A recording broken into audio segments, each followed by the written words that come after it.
what's up? We're back with some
Ah, why do I always hit the wrong screen? Okay, what's up, gamers? Welcome in.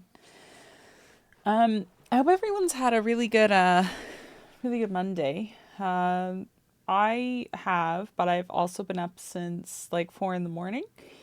I went to the gym and I lifted some weights, and then I went to work, and didn't know that we were going to be doing one of our biggest properties today, so I was pretty much working nonstop. But it's all good. It's all good. I just got a really good workout for my arms. That's all that means. Um, hello, Joey. Hello, James. How are you guys doing? I hope you had a good weekend. I didn't have like anything super kooky. I want to tell this one story. I know I know I'm not going to like tell personal stories on Facebook on Facebook on Twitch anymore.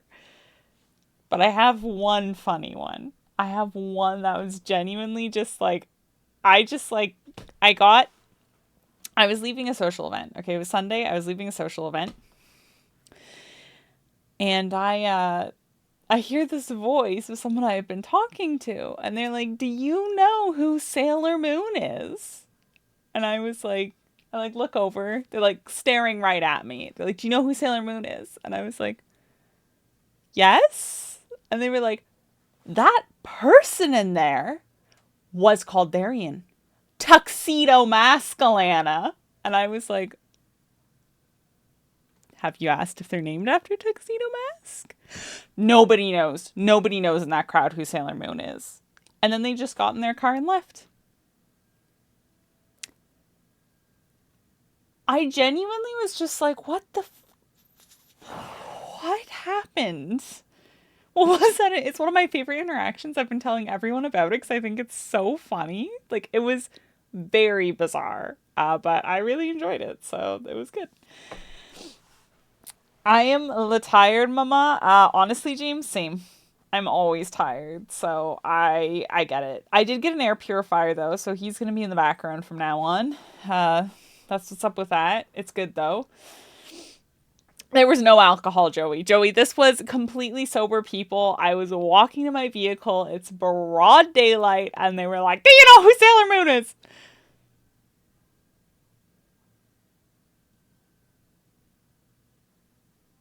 I'm sure it was way more calm than that, but to me, like in that moment, it felt like I was being yelled at. Hello, Vibe. Welcome in. I hope you're doing well. I hope you had a great weekend. Will it be turned upside down for Spoopy Fridays? Listen, I don't play spoopy games. I don't play I don't play horror games, at least not on stream, because I did realize, like, I've been talking more with people about it. I just don't think I like games with stories in them. The only one that I'm looking forward to is that Senua's Blade 2, Senua's Sacrifice or whatever. I don't know if that's what it's called. The sequel. I'll play the sequel. That's what I'll do. But yeah, I'm looking forward to next weekend already. Um, so that's where we're at. It was pretty good, but it was hot, rainy, and thundery. I would take all of your rain. I would take all of your rain right now. Quebec is on fire. I do not live in Quebec, but I'm very close to Quebec, so we keep experiencing those that smoke. We had 2 days, I think 2 weeks ago, that were really, really bad, like off the charts. Never seen anything like this before. It felt like I walked into a campfire the whole time. Thoughts and prayers that that never happens again, because it was actually genuinely horrifying. So, yeah. Um, if you can't tell from the title, we're going to be talking about Kick, which I've briefly mentioned before on stream, but we never actually like talked about that much because, to be honest, just don't care about it that much until now. Now it's piqued my interest a little bit. I saw some of the photos of the Canadian fires. Okay, James, wait, this is actually super important. Sidebar, sidebar. This is so the average wildfires that we get, if I remember correctly, is something like 1,024 for 1 year. That's our average wildfire count. We're already over 2,100. That's how bad Canada is. All of Canada's on fire. Like, Canada just decided this was the year we're going to be on fire. It's really bad. Yeah. Yeah, bloody hell is exactly how I feel about it. Oh, I don't know. It makes I'm already a little bit more aware now, I feel, of climate change, like working with plants, because I've seen the difference that it's made over like 3 or 4 years. This is my fourth season going into this, and you start to notice like a lot. Things are blooming at the wrong times consistently. The leaves are falling in ways that don't make sense, and it's really just changed how we do our job quite a bit, and I think it's going to continue to change it. So climate change is real. Hooray. That's only horrifying. You just have to get into David's suitcase and get over to Sweden for midsummer. Okay, vibe. I'll message David immediately. We can make these arrangements, I think. Yeah, just mildly horrifying. What are you gonna do though, right? Like, I know that sounds so defeatist, but I think all we can do is control our consumerism and make the right choices when we can. But it's not only up to us. It's up to the companies that have not been held accountable in the way that they do things. And some of that would fall to actually my job too. Like, leaf blowers are horrendous for the environment, but we are moving towards electric machinery, but it takes time because obviously like companies can't afford to spend like some of them are going to be spending upwards of $50,000 just to change everything over to electric equipment. You can't anticipate a company doing that right away. So we're working on it though. It's a slow process. It's kind of an exciting one though. I've been summoned as a fellow Canadian who has been dealing with the West Fire situation. It's been a bad, terrible, no good year. Extremely mild. Are you from the West Coast? I'm really sorry to hear that. I know that like this is the first time Ontario has really seen anything like this, so it's kind of scary for that reason. Ooh, you're in Alberta. You're supposed to be getting snow this week too. What is happening in your province? Your province can just be its own country. Oh, I didn't know that heat makes strawberries cheaper. That's exciting. I like that. If only we had some kind of government that would take action and penalize those who pollute our environment. But yay for conservatives, right? To be fair, James, we don't have a conservative government and we don't really do a whole lot, so there's that. My mother-in-law has been evacuated twice from fires already, and my brother has been deployed as military to deal with fires. Oh my gosh. I hope your family stays safe, Mild. That's really scary. That's like really scary. That's not fun.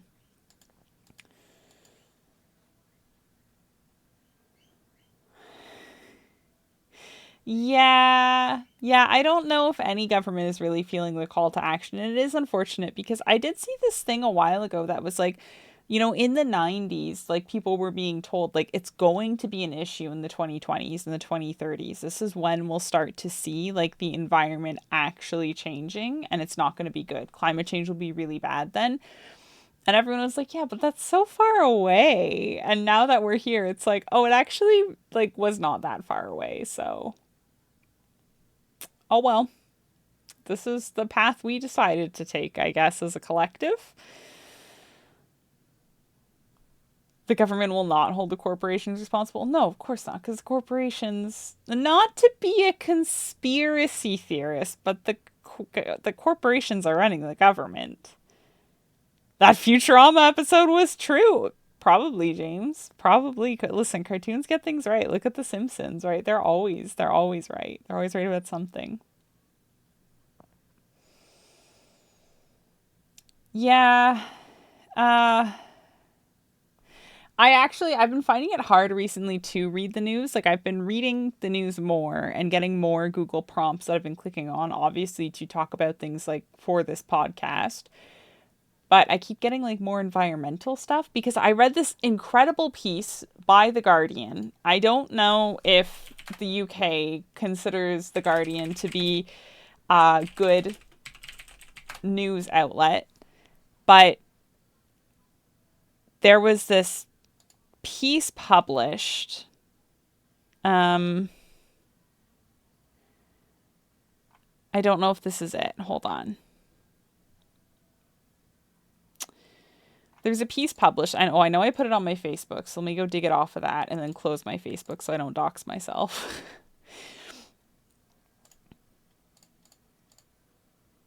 Yes, okay, this is it. Okay, there's a piece published by The Guardian. Okay, which is generally considered okay, but also transphobic, so I don't really support them. Okay. I'm about to show you a Guardian piece, so I'm really sorry about that, James, because I actually think this is one of my favorite articles I think that I've read in a long time, but it's about plants. So I feel like maybe that's okay. Um it's fine with a happy smile. It's called The War on Japanese Knotweed, and it was written by Samantha Subramanian. I probably got that wrong. So it's once hailed as a handsome import. This most rampant of plants has come to be seen as a sinister, ruinous enemy. Can it be stopped? And it's a very long article, but it's all about how Japanese knotweed is having basically an economic impact on the UK and how it's ruining the property value of homes. I can't believe I'm smiling while saying all this kooky stuff, but it goes on to talk to this man who he has this whole area. I don't know where exactly it is in the article. Oh, yes. Okay. Bowes is the right guy. So it talks to Gethin Bowes, who basically just has this massive territory of Japanese knotweed, and most of his job is just containing the weed, just containing it.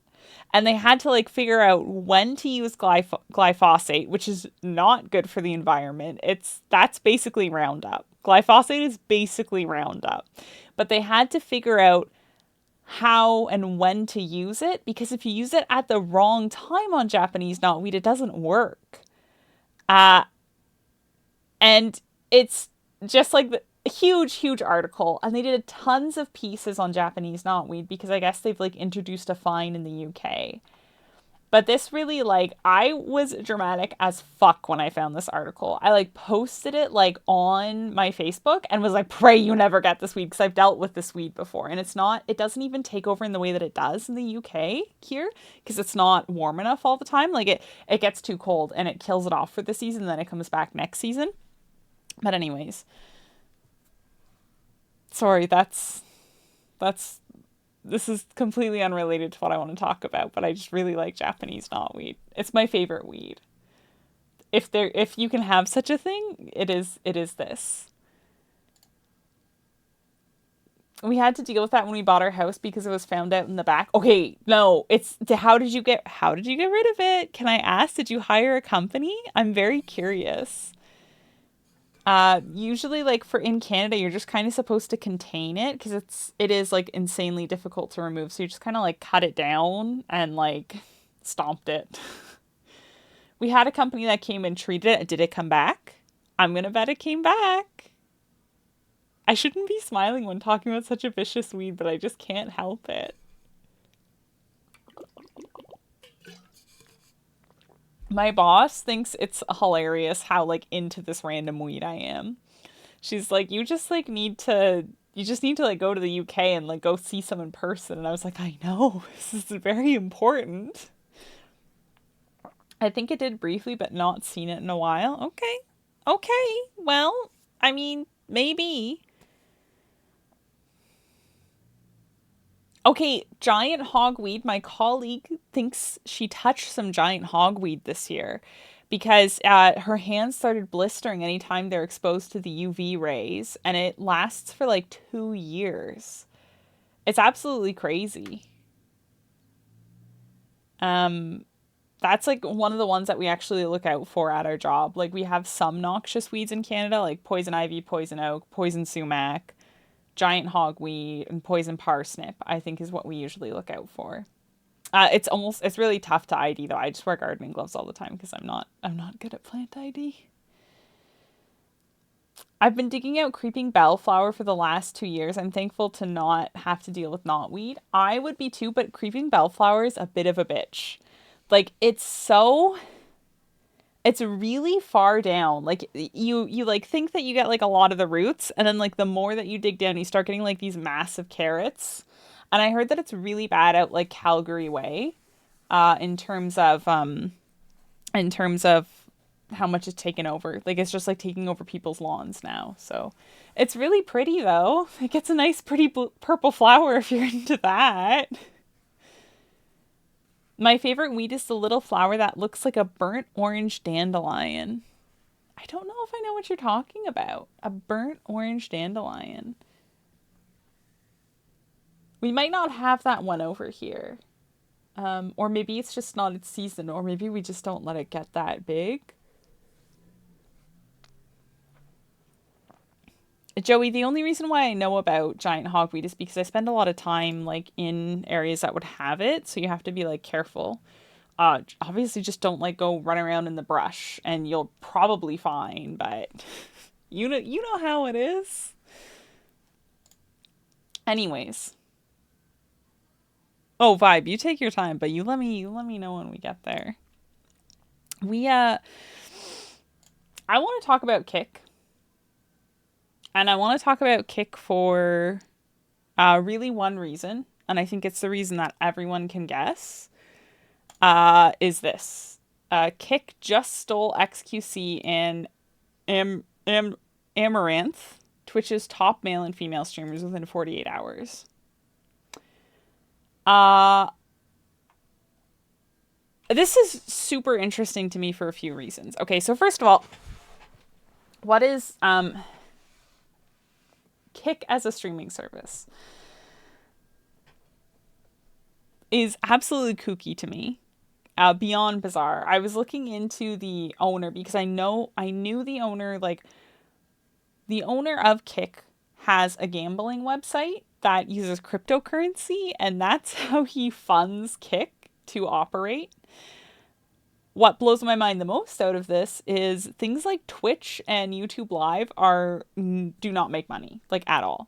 So either this rich Australian billionaire, and he's one of the richest people in Australia, if I understand, or one of the youngest Australian billionaires at 27, decided that he was going to make a live streaming platform. So maybe he just really likes live streaming platforms, and he's like, I want to do this, and I want to make this kooky, crazy place where I don't have any rules, essentially. I've looked at Kick multiple times, and every time I go on there, there's like something either really borderline illegal going on, like in the Twitch streams, or just straight up illegal. Like they don't seem to moderate the content at all. And for some reason, XQC was like, what if I just sign up with them? What if I just go for it? Oh, it's extremely unregulated, the homophobia. And I have a feeling a lot of those pride hate raids, like the versions of them that happened this year, just people going in and trolling others consistently, I think a lot of them probably were on Kick. You know how they like usually have one person just like finding someone and then they all go and like send messages throughout the stream? I think it was actually Kick that someone that was like, that was the origin, that was the place that it was on. So there's that, which isn't good. But I think aside from like Kick being really homophobic and really not good and not creating a safe and welcoming place for people, which is obviously like very bad. Like, let's not just brush that under the rug. It's bad, but I don't know how to elaborate on that further. It's really bad. It's bad, guys. The XQC thing to me is so interesting because I actually looked up. I was very curious. I knew that Forbes had an article though, and it's the world's highest paid athletes. And so this is updated for 2023, May 16th, 2023. So it's at least 2022, but it might be part of this year as well. And they have total earnings. Some of them, of course, are a little unsurprising. Like Ronaldo is up there, but he also makes 90 million off the field. So that's like mostly sponsorships. And you have some higher earning people that are, let's be honest, some of them are only making like 6 million more than XQC made with this deal. But then you like get down to like really well-known sports players. Aaron Rodgers, for instance, only 53 million, and 42 of that is from his company. XQC walked away with 68 more million dollars than Aaron Rodgers makes. That to me is just like, he sits. I'm not saying sports professionals should be paid this much money. I don't think they probably should be. But he sits in front of a computer monitor for like 12 hours a day. And he just got paid $100 million over 2 years. That's a $50 million contract per year for a non-exclusivity contract for Kick. He doesn't have to only stream to Kick. He can still stream to Twitch if he wants to. Kick just wants him on their platform. That is such a time investment for not even having an exclusive rights to him. Like, who thought that was the right decision? Who thought? As an aside, and I find this actually extremely interesting, as 49th on this list, this is totally off topic, is Serena Williams. Probably one of the greatest female tennis players ever. And she only makes $0.3 million from the sport itself per year. $0.3 million. She has $45 million in sponsorships. She only makes $300,000 a year from playing tennis. And she still can, like, she's still on the top list. Anyways, sorry, that was a little off topic, but it was something. Honestly, wow was my reaction to when I saw that. I was like, holy crap. We talk about discrepancies in female and male sports, and I think it's a tricky situation to talk about because, like, obviously the NBA brings in a huger draw than the WNBA, and the men's tennis brings in a much larger draw than the women's tennis, but still sometimes like the prize money is like, oh, that was something else. Oh, okay. Anyways,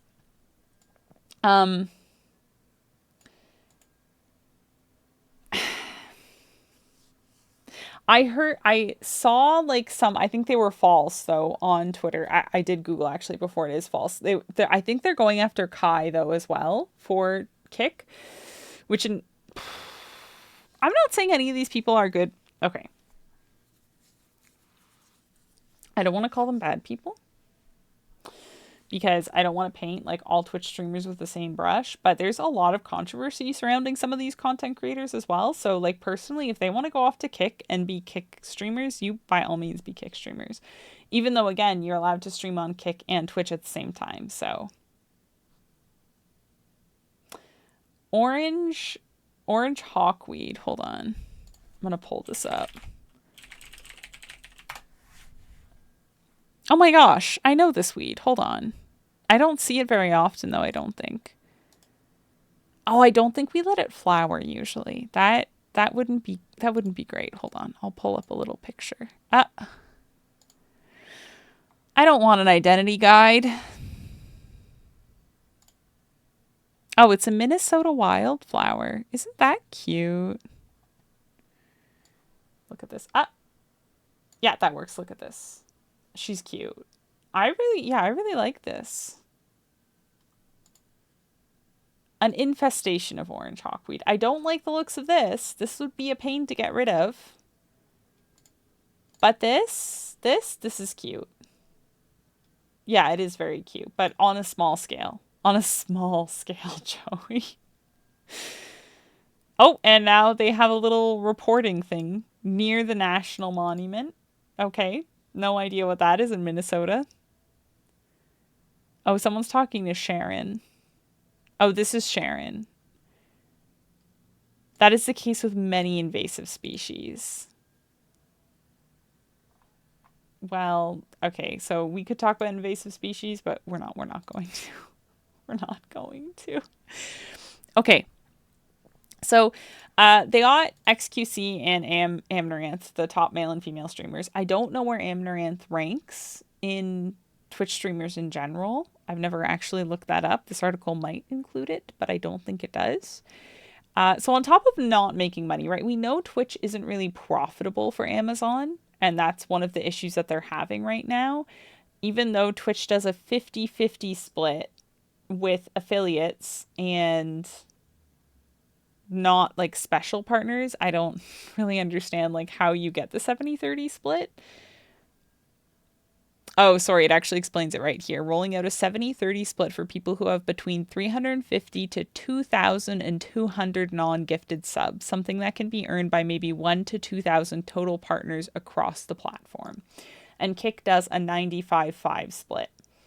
There's no way Kick is doing the 95-5 split forever unless they just use the gambling website to support Kick. This is going to sound like maybe a little controversial. I don't think it is that controversial, though.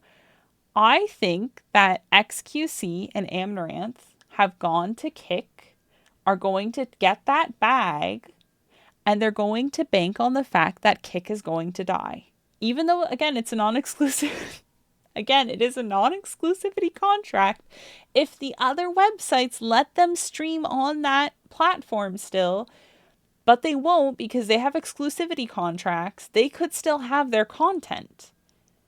It either feels like they're waiting for Kick to fail, or that Kick wants to force the hand of Twitch and YouTube Live, who isn't even a part of this conversation anymore, which is absolutely kooky crazy to me, and try and force their hand into making their contracts non-exclusive. That's what it feels like to me. Maybe I'm totally wrong on this, but like anytime I read more about it, I'm like, they're just trying to make a change happen. And I don't really like understand why YouTube Live has been left behind, if I'm being honest, because all that YouTube Live needs to do, they've added like gifted stuff, they've added more community-based content. All YouTube Live needs to do is make the discoverability and the YouTube Live section of the website feel slightly separate from YouTube videos, and then you'll be fine. I think, anyways. Maybe that's too far for some people, but... And I'm not even saying that people necessarily should move to YouTube Live, because diversifying your content, if you are a content creator, you need to diversify your content. That doesn't mean just posting TikToks, then posting a TikTok to Instagram Reels, YouTube Shorts, and TikTok. It means making evergreen content for YouTube. It means making TikToks for TikTok. It means creating personalized content that's like more curated to your personal life for Instagram, because that's why people follow you on Instagram. They want to know what you're doing in your daily life. They don't care about the rest of your content. They want to know what you are doing. A totally different, and they're all different fields and different ways that you play. And if you want to be toxic, you go to Twitter. Isn't YouTube just driving shorts now because nobody wants long form videos anymore? I think yes, YouTube is driving shorts a lot. This is actually an excellent question, and something that has been answered. Oh, what is the podcast name? Okay. Something that's actually been answered on a podcast. Sort of. Like, it was answered through a Twitter AMA for YouTube. And only saw this. I only saw this because I started watching Podcastage's podcast, the Bandrew Says podcast, because I love Podcastage. If you want anything audio related, this is the guy that I go to. And the reason why actually is, hold on, let me open another tab. The reason why I go to him is because there's a video that he has. I'm trying to remember the name of it. There's a video that he has that talks about basically how he tests all of his stuff and makes sure he's doing a fair test. I don't think I can find it. I think it's in his Q&A series somewhere on YouTube. But he shows that he actually uses a ruler and positions the microphone the exact same way for every single review that he does. Like, it's extremely intensive. It's been a thing for me to look for every year when I pick my midsummer flowers for the flower crown, not to add to it just because it's like a fun game to my flower picking. It's 90% more common that I see its uglier sister, regular hawkweed. Okay, we don't appreciate regular hawkweed. Regular hawkweed can leave. Hello, David. Welcome in. I hope you're doing well. I think TikTok really shook up the online space in a way that existing platforms were not expecting. I completely agree.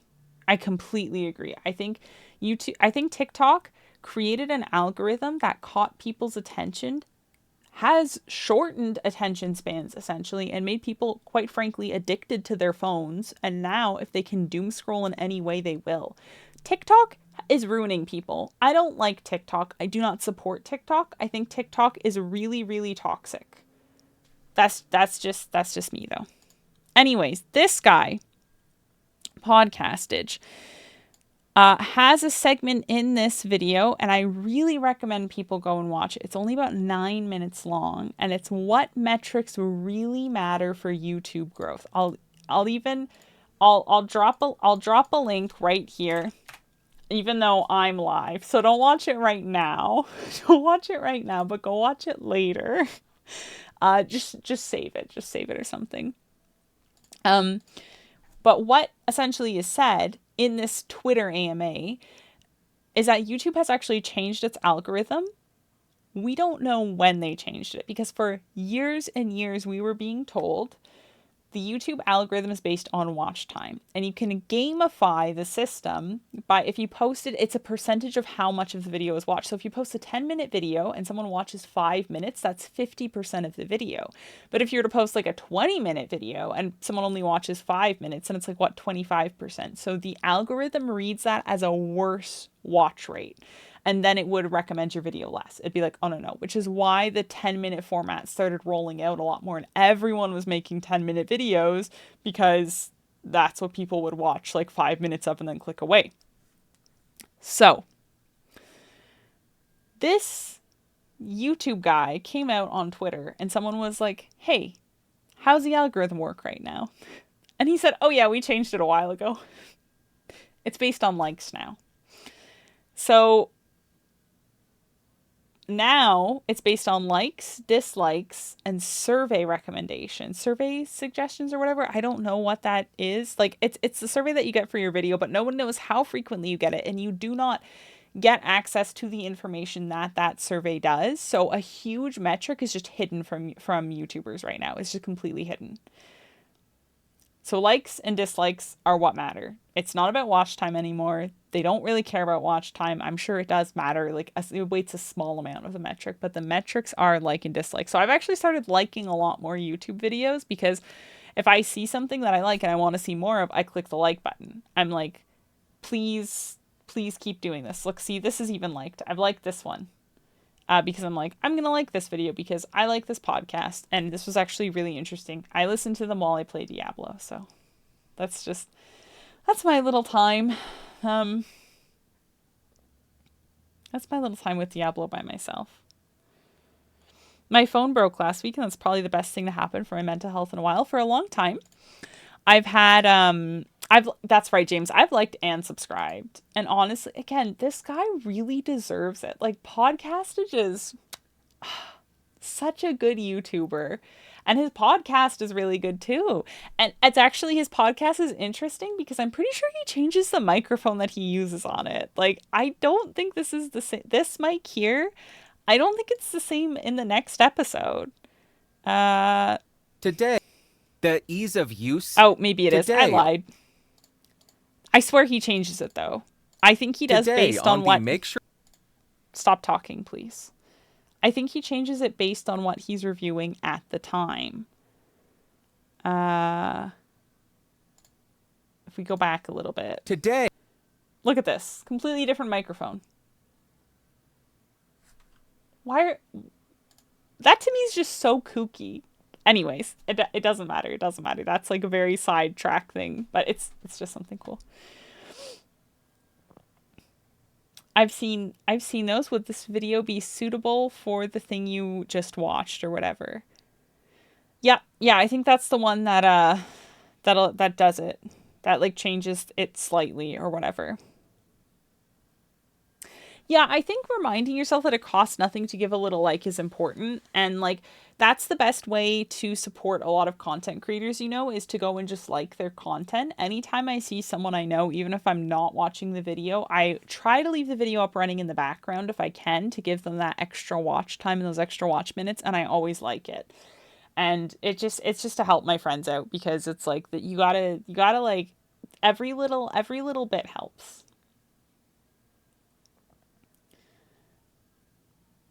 Oh, yes, David, sorry. I'm getting in your suitcase and going to Sweden or something. That's what's happening. Thank you for reminding everyone, James. Oh, okay.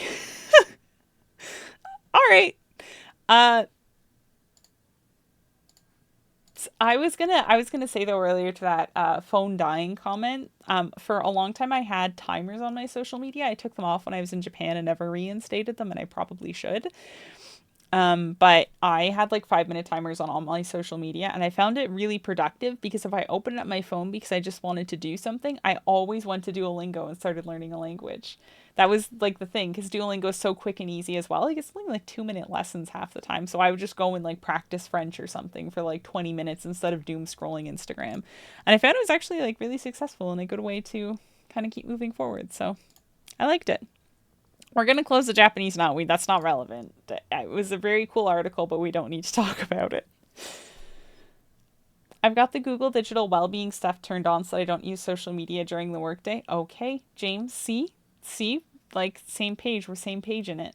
I also think it's important to turn off, like, for YouTube, I will get comments on it, but I turn off the notifications for comments because when like one hate comment starts on anything, the more filter in, and I don't need to see that throughout my workday. Like I don't need to see that people are angry and commenting. I usually go on the weekends and like take a peek and go through the comments, remove anything hateful and respond to anything nice. But it's like you don't need an instant response. It's a freaking YouTube short. Like someone commented on one video with David. It's like, I have the same hat as that. Okay. And what? Like, is there a second part to this? No, just got the same hat. Good. A lot of YouTube comments are bots. I wish I was getting bots some days. Like, it's actually kind of rough. I should hire someone else to go through my YouTube comments and just delete them for me so I don't have to ever see them. Anyways. The whole, like, this thing. I have a couple other tabs open, so obviously there's more things I want to talk about. Oh, actually, this is very interesting. So Pokimane posted something. The clip isn't that interesting. It's mostly just like, I thought the interaction to the clip was actually really interesting more than anything. Like, people are like, she's so salty. She literally is just saying like, Kik is earning Amazon money. It's using the AWS, the Amazon Interactive Video Service, as the backbone. It's just funneling more money to Amazon. They're probably going to use it to fund Twitch. I don't really care. She's like, I just don't care about it.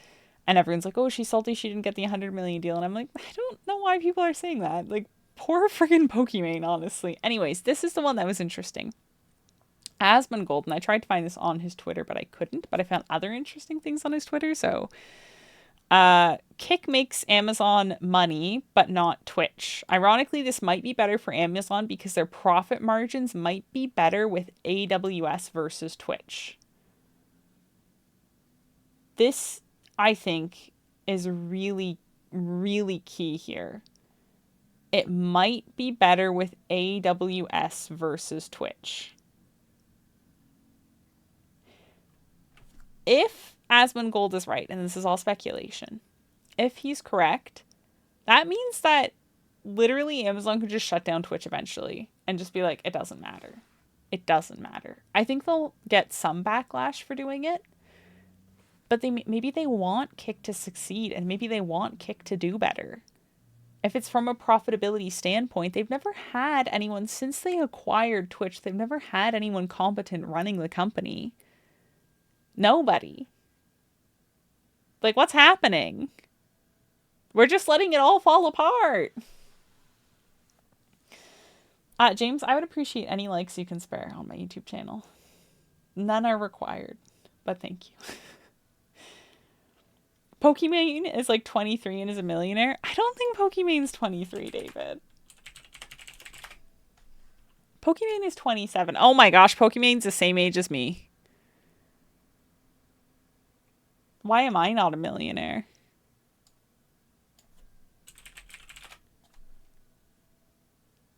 Oh, her net worth is an estimated 25 million US dollars.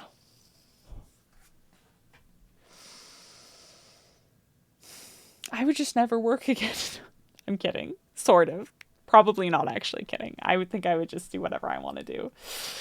I never feel good looking up people who are the same age as me and are famous, like their net worth. It makes me feel like I've done some things wrong. I remember the day I found out Rihanna was younger than me. Yeah, James, exactly. I could like go work like 2 days a week or something, just like for funsies. I'd be like, oh, this is kind of fun. Yeah, just to stay in touch with the common people. Exactly. I think actually I would go back to working as a personal trainer, I think, and I would just like take on like 10 clients or something. And I would try and like put them all like on the same-ish day, so I was only working like 2 days. And then I would just hang out besides that. I'd be like, well, I'm just going to go get super freaking jacked. That's what I would do with my time. I'd get so swole. I would hire a private chef and I would just like, that's it. That's it. That's it. That's all. Hold on. There was more stuff that Asmongold said. This one actually, is pretty strongly worded. It's about boycotting Twitch, but it comes from Zach Bus. That's not his name, is it?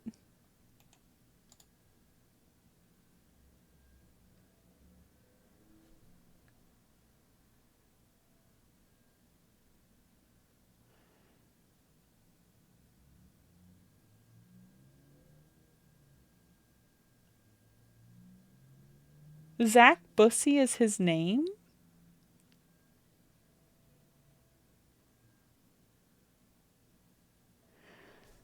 I don't know if I'm going to be okay.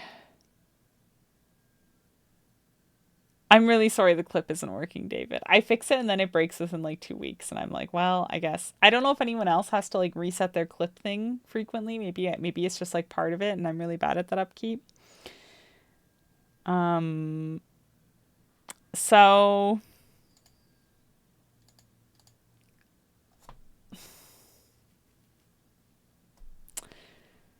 Zach tweeted out.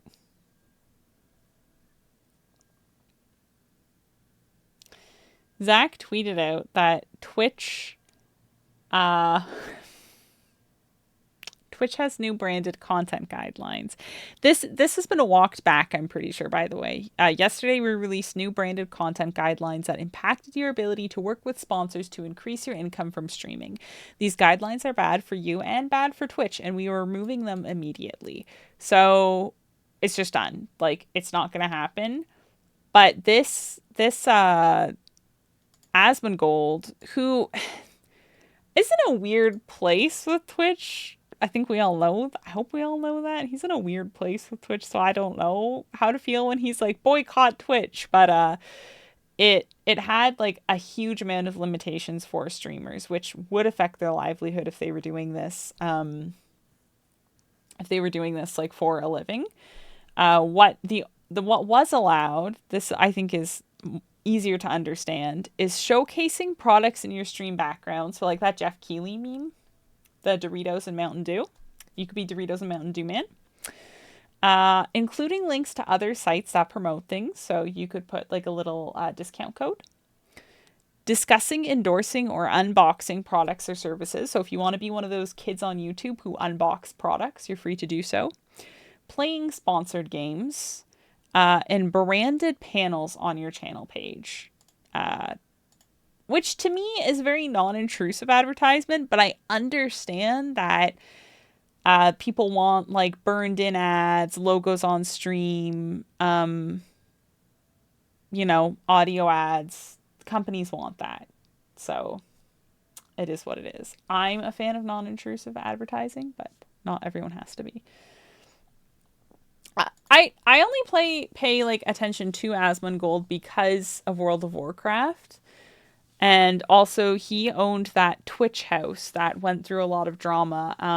I don't know if any of you remember that like audio file that was leaked, I think by like Destiny or something. And then he played it live on YouTube's live. On YouTube Live, he played it so no one could go and watch him reacting to the audio file on Twitch for some weird reason. So they basically were just all like, couldn't watch it as it was happening live. And it was dubbed like The Call or something, the controversy. So I was following him a little bit because of that, but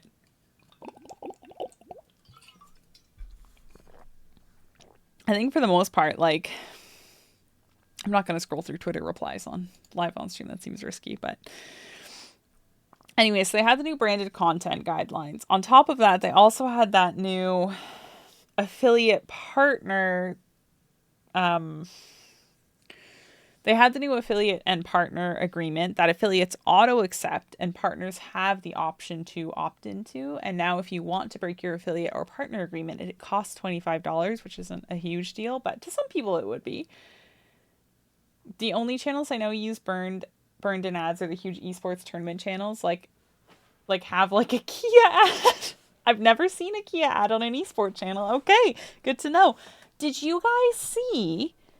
I think I linked it on a Discord somewhere. I think I can pull it up. Hold on. I know I did actually.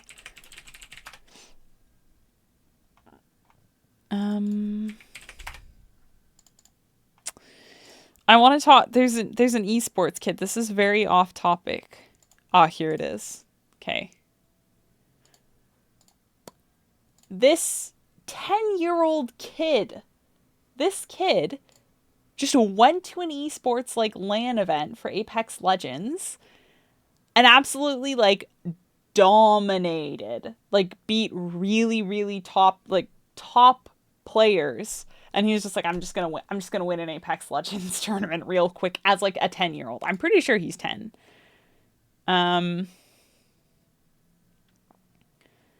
Yeah, he beat Verhulst. So this kid, it reminds me of, I don't know like if anybody here follows Marvel versus Capcom, like kind of that fighting community niche. It reminds me, though, of there was a kid who just wanted to play MODOK, and so he would go to competitive tournaments and play MODOK, who's a terrible character, by the way. Nobody wanted to play against him because it kind of sucks if you beat a kid, but it kind of sucks if you lose against a kid as well. So, I don't know. I thought it was kind of a neat moment to see, like, unfolding on Twitter throughout the day as that Apex Legend was going, like, the tournament was going on. Because just people were getting, like, really hyped up about this random kid. They were like, what is happening? I love beating kids in video games. Screw them. I had a really, really weird moment. I don't know if you guys have seen it all. Let me pull it up. There's this Twitch streamer who like shaved his head for charity. Okay. Excuse me, go back. I'm like sort of connected to this streamer through like No Thanks Cat and Piper Honey and a few others. This is Kurtos. He's a Canadian streamer. And he was shaving his head for charity, and there was a dent in his head, like where the headset where the headset sits. And it went viral, right? Like a lot of newspapers and stuff have been talking about them. And I was at a social gathering and I greeted this kid as a joke with, "Hey, what's up, gamer?" Right? And I like sat down to this like next to this kid. He was like at like a table with other people, and I was like talking to him. And he starts talking about, he's like, "Yeah, there was like this guy who shaved his head and had like a headphone dent on his head." And I was like, "Are you talking about Kurtos?" And he was like, "Yeah." And I was like, "I know that guy." Got me no street cred. Zero street cred. I thought I was going to be cool. I was like, now he'll think I'm cool. No. You can't be cool. Not to kids. Anyways, yeah, I also like beating children in video games, though. They need to learn what defeat tastes like, and I hope it tastes awful like arugula.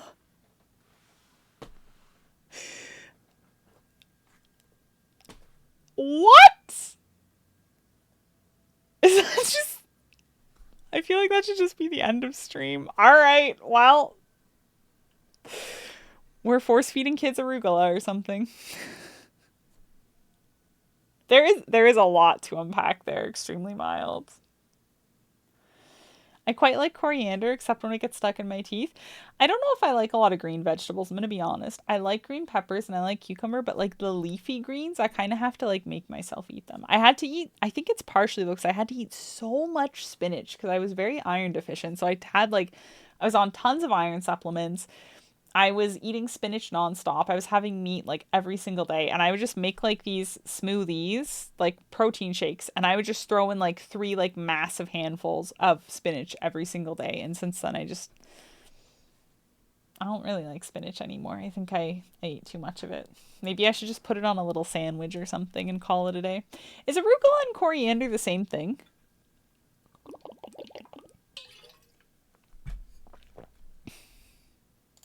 Oh no, you call arugula rocket, of course. What is coriander?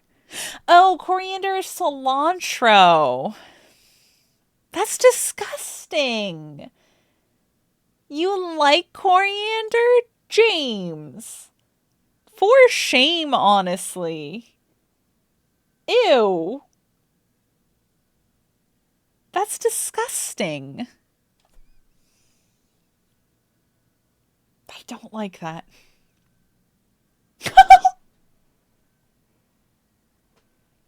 David!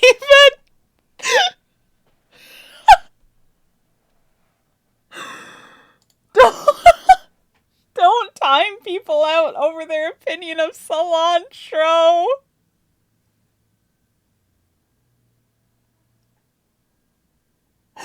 We're just getting rid of Twitch viewers. If you don't like cilantro, you're not welcome here. Or if you do like cilantro, sorry, you're not welcome here. What is happening?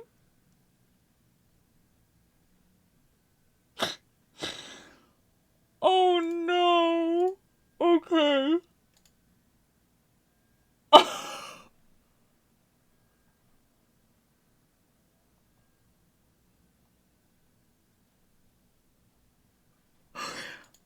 Well, so that was something. Thank you for that, David. Yeah, honestly, tell us how you really feel, David. What's your opinion on cilantro? Um,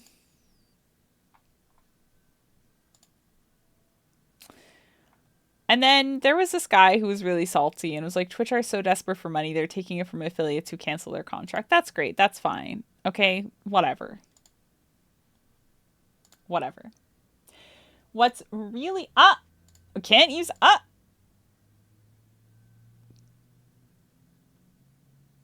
we made it. Can't use that screen. Apparently the podcast screen is just broken once again. I don't know what happened. Everything broke at some point. Anyways, So there's like, listen, listen. I don't know how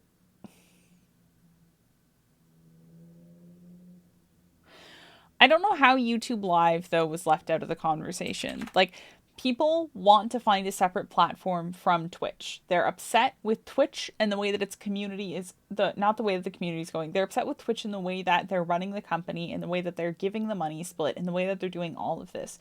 YouTube has always been, if done correctly, the most consistent way for content creators to make money.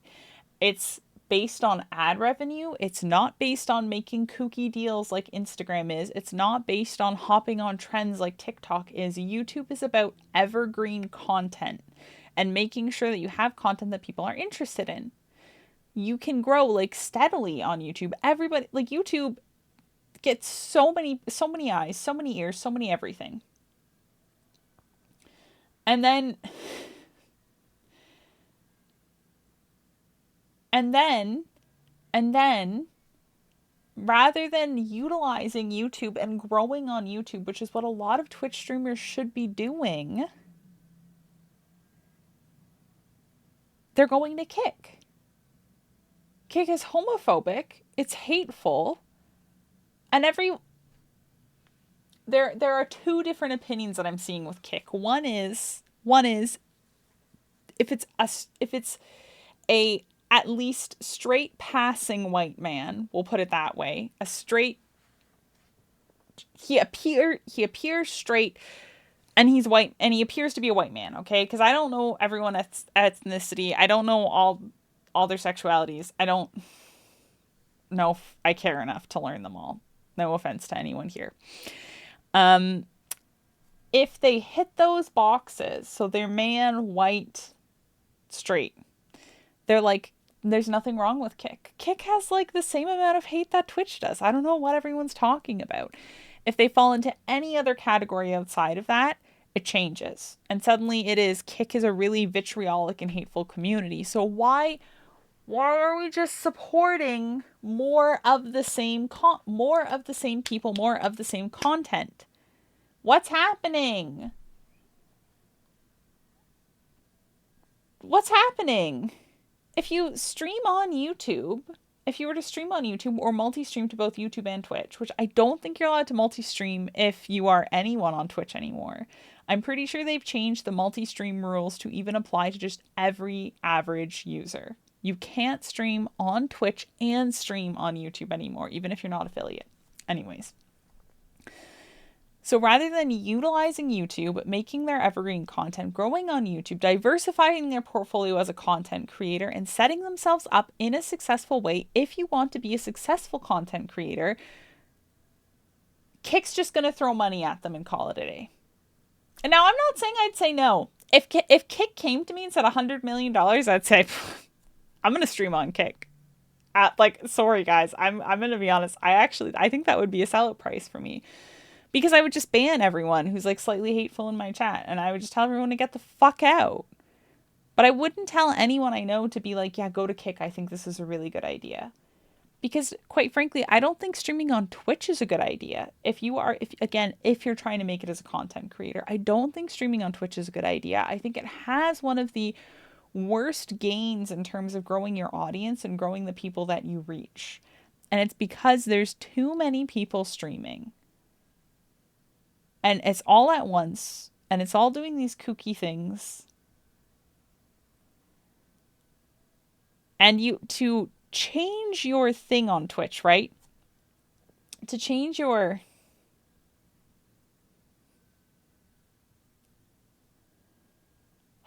If you want to change your concept on Twitch and you want to make something new and try something new out, to see if it actually works, you would have to be live for what? Like, let's say 20 hours to get like a base data collection of, did this concept that I created actually work? Okay, whatever it is. Maybe it's a new redemption that you add. And by the way, you have to have an audience too. You already have to have, let's say, like 5 to 10 people watching you. So you have to have 5 to 10 people watching you, let's say on average, okay? Average 10 concurrent viewers. average like uptime of 20 hours, let's say. So you do 20 hours, let's say across 2 weeks, and try and make them like 3-hour streams each so that you have enough time for people to filter in and out. Is it working? Are people paying attention to it? Are you letting them know that you're doing it? If it is working, you can keep on that way and hope that it keeps working. But it could stop working all of a sudden. And maybe it's good for your community, but it isn't good for growth. It takes like hundreds of hours to figure all this out for Twitch. And these people want to make a living doing content. And then also, like, so I'm sorry. I'm going to say it. If you want to make a living playing video games, by all means, go for it. Like, go ahead and try. I think that sounds like a really terrible job, though. It doesn't sound good. You have to be live for 12 hours a day. You have to sit around and just play the same game typically all the time. You get slotted into a game like Fortnite or Valorant or whatever. And then you just get like dehydrated and miserable the whole time. You're not creating content. You're playing video games. That's all you're doing. That isn't content creation. It probably is per definition. One moment.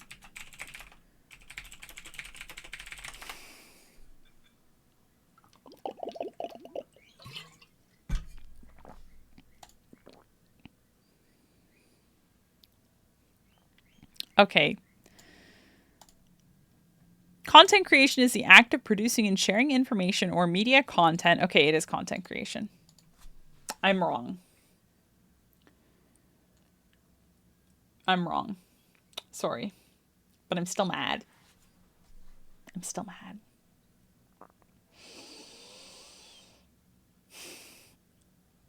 It is everyone thinks of the biggest streamers who are making millions, Jacksepticeye and Markiplier. Well, okay, hold on. Top Twitch streamers. Oh, Twitch tracker. Are you accurate? I don't actually know. We're going with it is.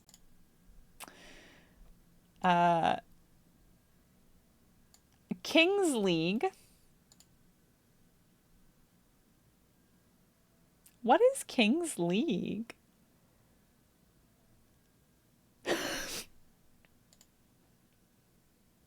Yo voy a preguntar otra cosa. It's a soccer channel.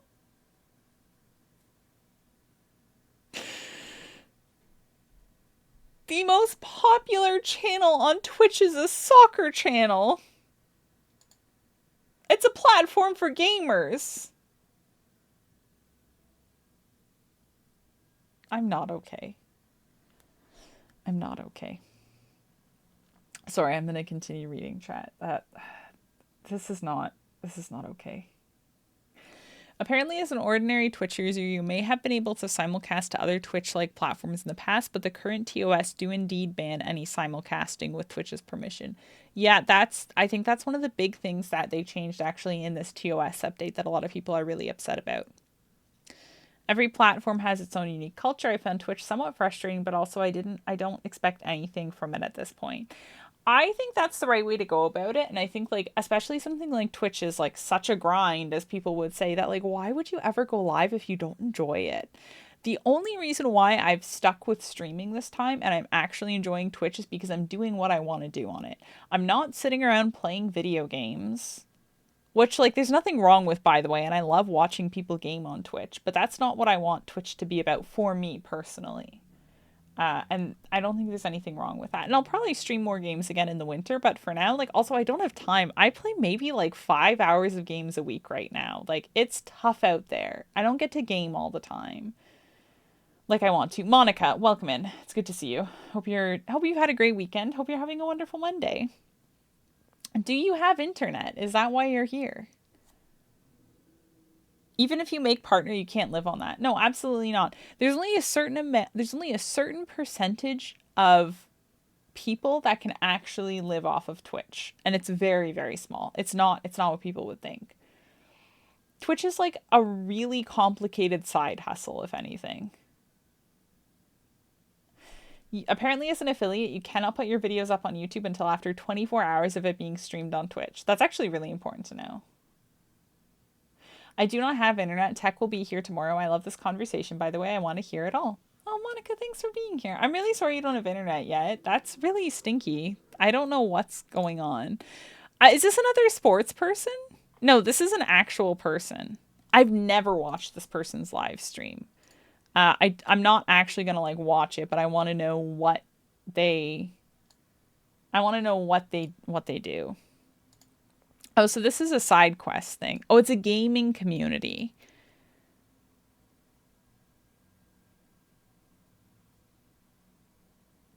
I don't think it's one person. No, I don't think it is. I'm just gonna hide their Twitch chat. I think it's a video game community.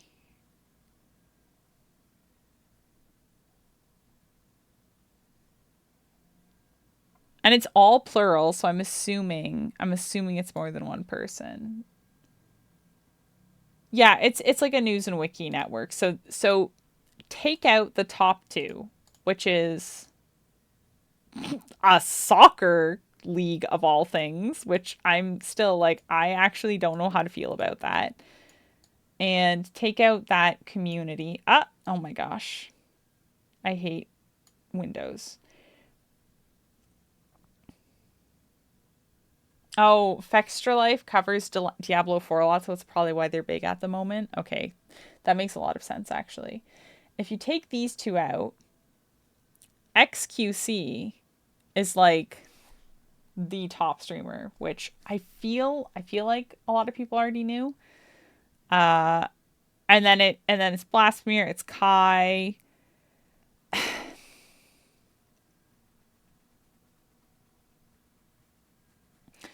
The thing about a lot of these, the thing of it is, it's a lot of repeat content, isn't it? In my opinion. Maybe they have certain things that they do better, but it seems to just be a man getting trolled by chat, and that's what people want to do. That's all people want to do. Even Hassan Abi, who is like a just chatting, like political streamer, I feel like he just gets trolled by chat half the time. That's his thing. It's a lot of really mad guys. We figured it out, David. It's a lot of really angry men on Twitch. And I feel like if we spent 5 minutes looking at Twitch chats in general, we would know. We would know this answer already. I just ignore other people's Twitch chats unless I want to fight the trolls. Then I go in there. But even like I'm just scrolling looking for the top female streamer who we know what her name is. Can I search? I hope I spelled that right.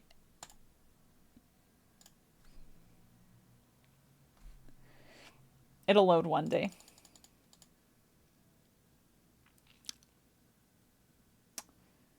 I just would like to know where she's positioned in the website. Her rank is 156, and she's the top woman on the platform. Which, by the way, I'm not really getting into this tonight because I think it's like a completely different topic, and it's a very like tough topic to have. Or it's a different discussion. It's just a different discussion. It doesn't matter. It's a different discussion.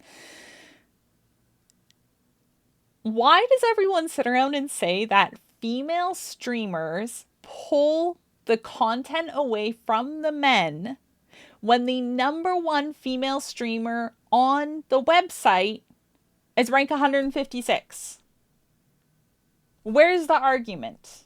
If you look at any statistics, you know they're wrong.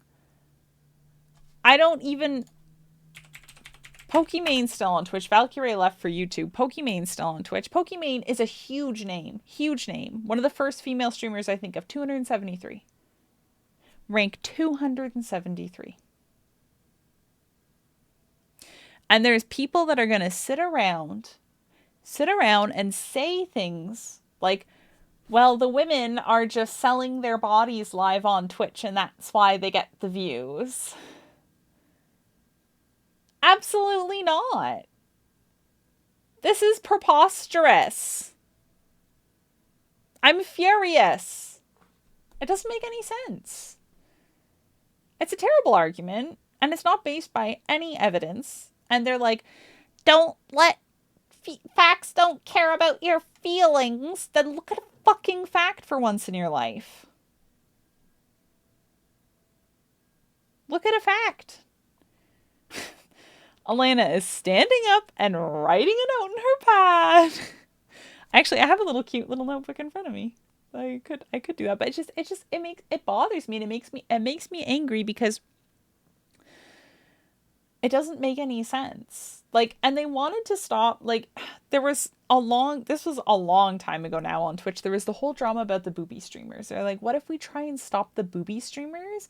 And it's like, there are also men that just sit shirtless on Twitch. I personally don't care. They can do either. You can wear a push-up bra or you can sit around shirtless. Do whatever you want to do on this platform within reason. Like, let's not do anything hateful here. But, like, and then there's this. And I'm pretty sure Pokimane and Valkyrie have both gone on record saying that, like, they're extremely careful with the way that they dress on stream because they're worried that people are going to accuse them of that. And they're also extremely careful of they can't turn around and leave the room because people will clip it because their ass is in the shot. Like, hello? Mm-mm. Mm-mm.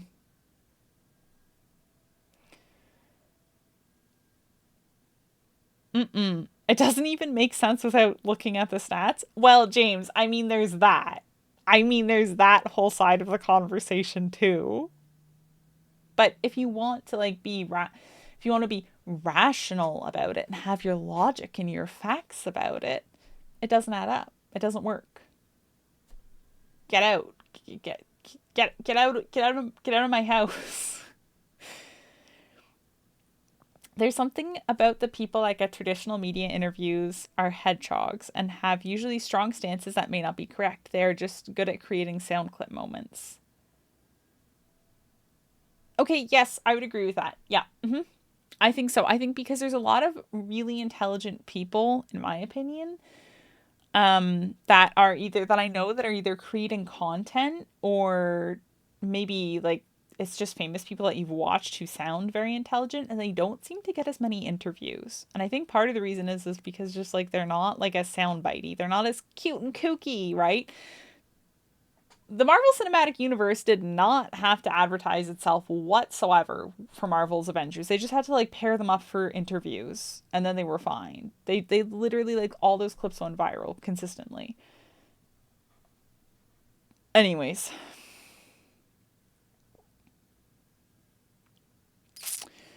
my opinion kind of is when it all comes down to it, right?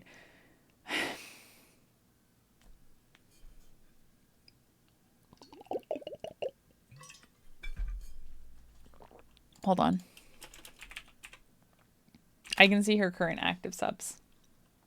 Now I'm curious. Oh my gosh, she probably makes like $13,000 a month. That's insane. That's actually kind of nuts. That's without any sponsorships. Makes over $13K a month. I'd take that. Anyways, life isn't about money, guys. Life isn't about money.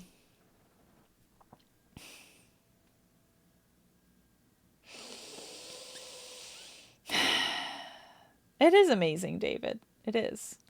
I think I would just put most of that away. I would like buy a house. She has 2,733 current active subs. Oh, but this is actually interesting. Okay, hold on a minute. Do you remember? Okay. We were talking about what piece was it in? We were talking about okay, the 70-30 split for people who have 350 to 2,200 non-gifted subs. Okay, never mind. I was going to say that she might not be part of that because her paid active subs are 1,670 and her gifted subs are 699. But she is a part of it. She's a part of it. It's my bad. It's my bad. And this is the all-time active subs down here. 30,000. The all-time high. At one point she had 30,000 active subs. What? Hello? Get your bag, Pokimane, honestly. Like, you deserve it. Her hair's amazing, so she really does deserve it. That's how you tell now if people deserve things or not. It's just their hair.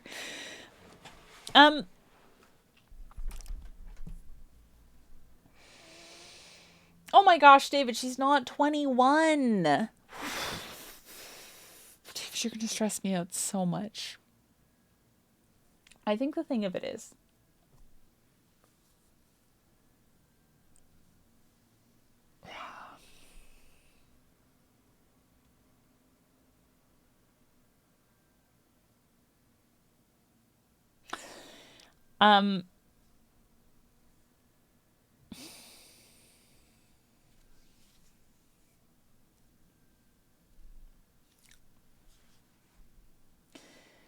it just doesn't matter, does it, in the end? This is just a podcast about video games and about tech. And I care a lot about both of those things, but it's kind of irrelevant in the end. It doesn't matter who owns Kick. It doesn't matter that it's someone who runs a gambling website for cryptocurrency that probably preys on people who are mentally ill or children or whatever. It's just video games in the end. Who's it really going to impact? The people who run the website, I guess. The people who make their money off of content creation, which it's like a whole other thing.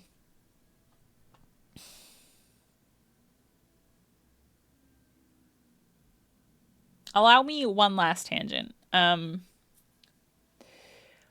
I don't know, okay? And maybe this is like being way too dramatic, but I don't know if like I don't know if people deserve is not the correct thing. Hello Brian, welcome in.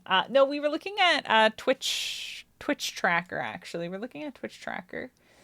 And we were looking at just some of the top earning people, and then I started talking about like where women rank up in it, and we were looking at like Amaranth and Pokimane. So here's your top live channels right now. I don't know. There you go. A Korean guy. Kai currently has 1.9% of Twitch watching him. That's actually really impressive. That's a lot of Twitch. There you go. Good for you. Anyways. Not that. Again. Oh my gosh, I keep hitting that. You can just keep seeing my little notes. Okay, so. When it comes to content creation and making money off of content creation, right? I'm not saying it's incredibly wrong because creativity has changed so dramatically in the past, like, 15 to 20 years, let's say. Let's just put that as a thing, right? Everyone can make a podcast. Now look at me. I have a freaking podcast and it's just not even that great. And I just sit here and talk and you guys listen though. It has changed so dramatically in the past 15 to 20 years. Everyone's making music now who wants to make music, right? Like you can do it as a side hustle. You can write a book as a side hustle and like put it on like Book Talk or whatever. It goes viral and suddenly you're an author that everyone wants to follow. Content creation is a form of creativity and it's a form of expression. And I'm not saying that like artists shouldn't be starving. But there's something about the starving artist that I think fuels the creativity and the passion and the hustle and the commitment, right? It goes from being like this feeling of like, maybe I can do it to like, I have to do this. Like my livelihood literally depends on me doing this and doing it correctly. And there's a lot of like trial and error that comes along with that territory, I think. I don't know if there's like a good point in there somewhere. I like your podcast. Oh, thank you, David. I liked when you were on my podcast. I thought that was really fun. I like having people on the podcast, actually. I think it runs a lot better when people are on it. I just gotta line up some people, and I don't have time to do that. So I'll figure it out one day. Hooray! I think that's I'm gonna hold on. I'm just gonna stop this. I just want to save this file if nothing else. Oh my gosh. What are we even talking about tonight? Kick and Twitch. I just miss, like, all I know.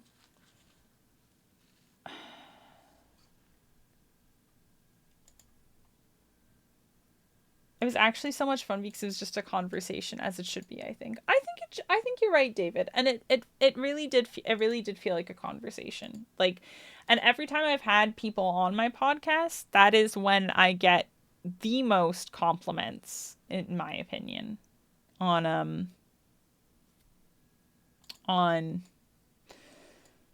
the thing.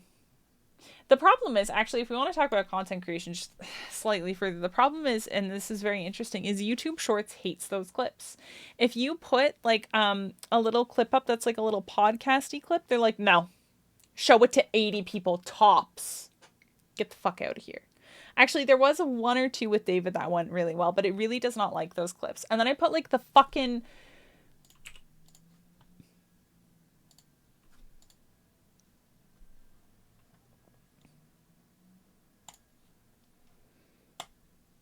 I put the stupid yogurt bag tutorial clip up.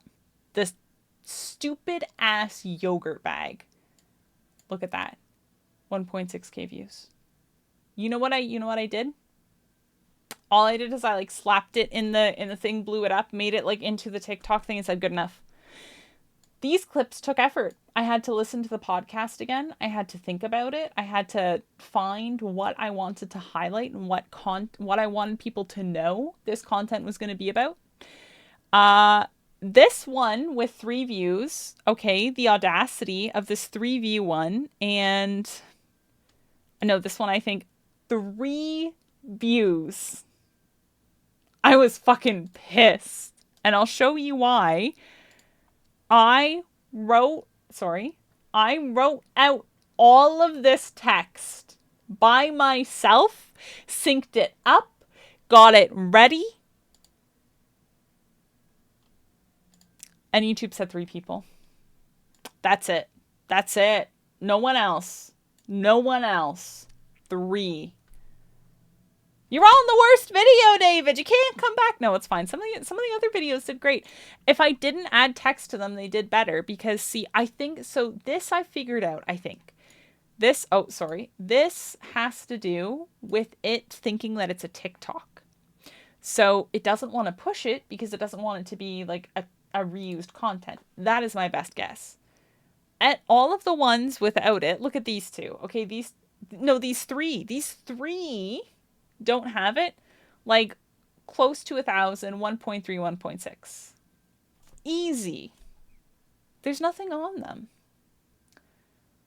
Also, they're the most kooky, goofy things. The other sound bites are important content related to the podcast, and they're just like, no one wants to watch them. The ones that's us talking about not trusting Twitch chat do so well.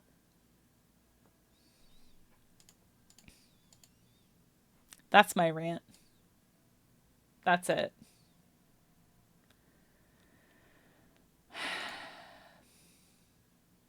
I want them to go to this YouTube for important things. This is meant to be an important thing. This is meant to be... I'm not saying, like, everything you do in your life has to matter, but I'm trying to, like, talk about and make a difference, like, within the gaming space. And I think this is a really important thing that people are not talking about these issues. People are not talking about things in a constructive way. And I'm not saying this was, like, the most constructive or important topic that we talked about, because it definitely wasn't. But there are actual important conversations that need to happen within the gaming space that are not happening. And everyone's like, no, it doesn't matter. It doesn't matter. And it's like, It matters. I don't think it's worth it. So, everything that I have learned from YouTube. Actually, we can break this down real quick. Everything that I've learned from YouTube. Let's go to the shorts real quick. Because I have been experimenting. I've posted, like, all my Twitch clips are on as shorts now. And the things I have learned is people really like if you get really aggressive about something. So my shorts that seem to do best is this one time I was telling David not to take a nap or something. Don't go power nap.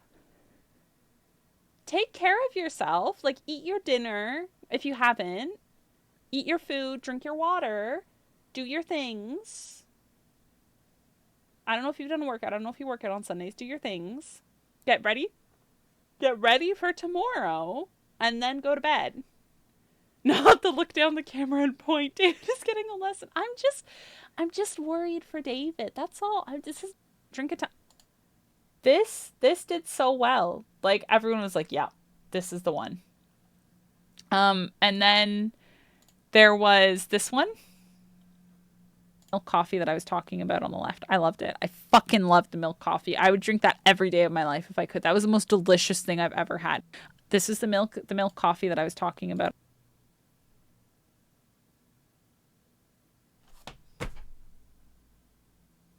This is not productive content.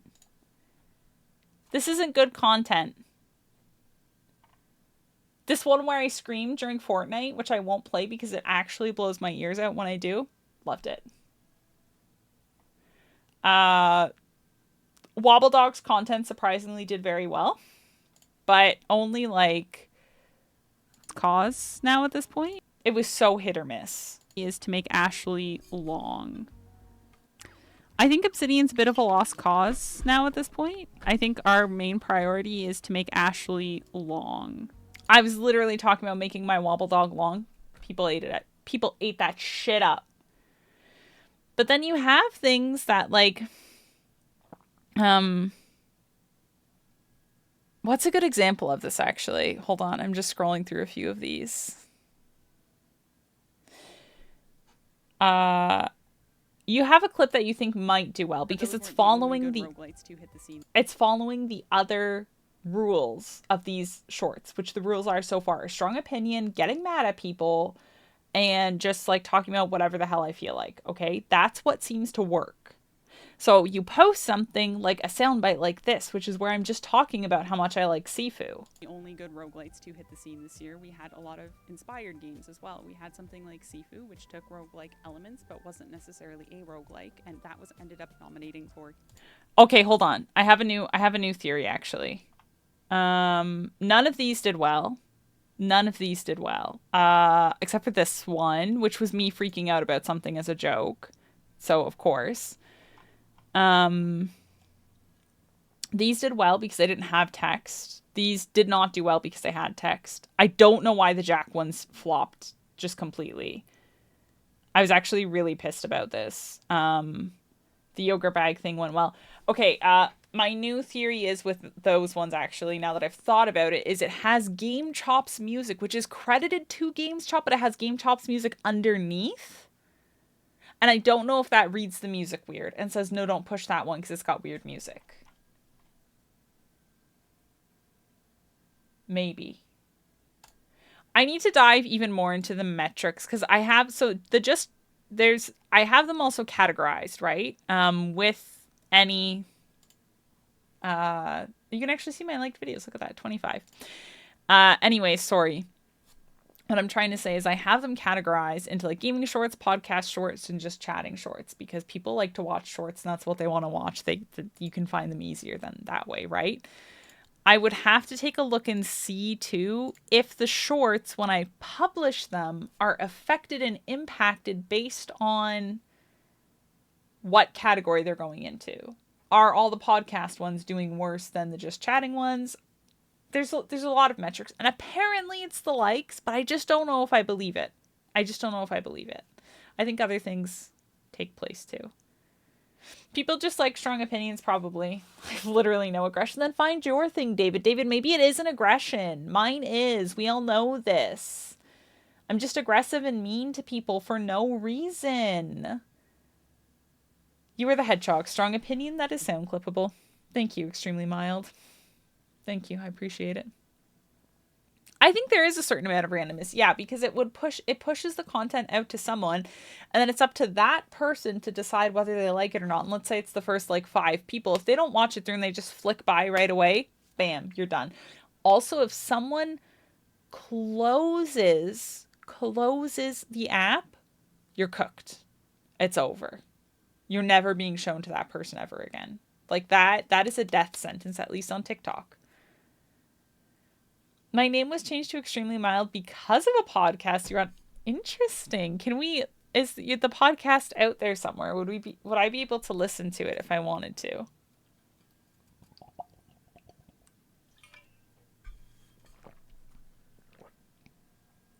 I can't be mild to save my life. Like, let's just be honest. I just yell about everything.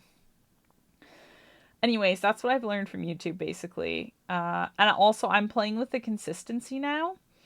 Because YouTube does love consistency, but I'm changing my shorts from daily to Monday, Wednesday, Friday. They all launch at 10 a.m. Monday, Wednesday, Friday. And then Sunday, 10 a.m. is also the thing. I'm going to do a disappear for some sleep, but enjoy the rest of your stream. Oh, James, thank you so much for stopping by. It really means a lot to me. I hope you had a good time. I liked having you here, so do with that what you will. Oh no, it's unpublished now, unfortunately. I hate that for us. Okay, so listen, everyone. I've been up since 4 a.m. I'm getting up again tomorrow at 4 a.m.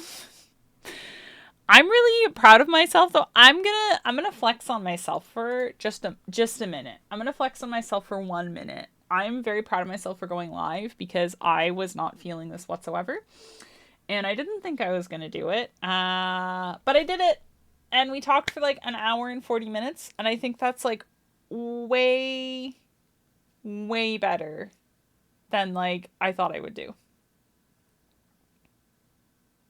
So I don't mean to like brag, but I'm going to brag just a little bit.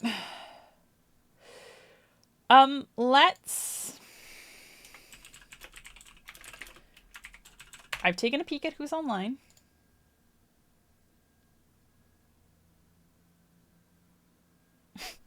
It's been a great stream, Elena. You're allowed to brag. Okay. I'm so glad you went live. We talked weeds, we talked kick, and we timed out James. Hooray! This was a great time. James was timed out. But yeah, no, sorry. I just wanted to say that, like, yeah, like sometimes it's hard, and I think it's hard for me to hit the go live button because, look, like one thing I've always been very, very open about is, like mental health stuff. And actually, I saw someone else on Twitter talking about this, and they were talking about like summer, like seasonal affective disorder. And that's something that I get hit with quite hard. And so it's actually really tough because I work like a lot of hours during the summer. So every time I wake up, I'm like, what the fuck am I doing with my life? Anyways, so that's it. That's what we're ending on, everyone. Okay. Sorry, we're going to go, I'm going to raid into Piper, who's playing The Sims. Piper is a stand-up comedian from, I don't remember where she lives right now. I know it's the South, Georgia, I think. Anyways, Piper's a stand-up comedian. She's very funny. And she was on the podcast once, and we were talking about streaming as a performance art, and I really liked that. And I had a really good time when she came on. Anyways, she's playing The Sims. Send whatever you want to. You don't have to stick around for the raid if you don't want to. Doesn't matter. I don't care.